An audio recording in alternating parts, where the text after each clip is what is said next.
Have you ever spent an hour in traffic just trying to go 12 blocks, or spent 20 minutes driving somewhere and then twice as long looking for a place to park?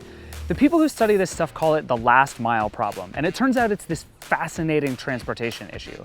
It matters to delivery companies and shipping companies and city planners, and really to me personally, because my train drops me off 1.6 miles from my office, and I desperately need a better way to get there than walking. That's what all these weird looking vehicles are trying to solve. These are all wildly different devices, and there are more besides them, but they all exist, at least in part, to make getting from point A to point B more fun and much faster. To test them out, we've set up a course here in Golden Gate Park in San Francisco. The idea is to find which one of these is the easiest to learn and the most fun to ride, and ideally, the one that gets you where you're going. Bonus points if it doesn't make you look like a goofus in the process, but I don't like my chances. First up, the Boosted Rev electric scooter. The electric scooter has become sort of the default device for this kind of short travel. It's definitely the easiest to learn and ride, which is why you see tons of them all over city streets now. This one is sturdy and durable and a really fun ride. The biggest downside of the Rev, though, is that it's just so big. It weighs 46 pounds, and you're not stashing this thing underneath anything. You'll end up treating it more like a bike than some super portable accessory. Boosted's other product, the Boosted board, was one of the first popular last mile gadgets, and for good reason. Using this handheld throttle, you can control your speed pretty easily, and it's much easier to carry around. I'm less sold on electric skateboards for most people, though. They take some time to learn, and you'll never want to take this thing on rough roads or even hit a pothole.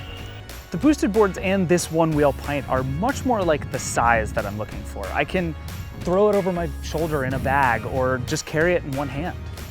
And because it's so small, once you're comfortable riding it, the Pint gives you this really tight control as you move around. But it takes a while to get comfortable on. You can't just grab one and go. It's more like a whole day of work before you'll feel good on the road. The biggest downside of the Pint, though, is the range. To me, at minimum, one of these devices needs to go 10 miles on a charge. That's your short commute stuff, plus a couple of meetings and maybe a ride to lunch. The Pint's range is more like 6, which means it's barely just getting through my commute. Next up, let's try the weirdest thing I've tested by a mile. These are the Jetson Moto Kicks, and they're actually the cheapest and lightest thing I've been testing. They're also, I think, the least cool looking by far, and they're really slow. Like, you might get passed by a particularly brisk power walker. But I like that I can stash them in a bag or carry them around, and they're pretty fun to ride once you get the hang of the self-balancing thing. Next up, the Ninebot S from NINEBOT-SEGWAY. Segway is everywhere in this space. I mean, the original Segway was about solving the last mile problem. This Ninebot S is a pretty smooth and easy device to learn. You just have to remember to steer with your knees and not wobble too much. Truthfully, I think this one just looks too silly for most people, but it really is one of my favorites to ride around. The tricky thing about these devices is that which one you should get really depends on what you feel comfortable with, and even how you get around and what your city is like. For me, personally, I really like the one-wheel Pint. I care a lot about having something light and easy to stow away, and I don't mind the work of getting used to riding something.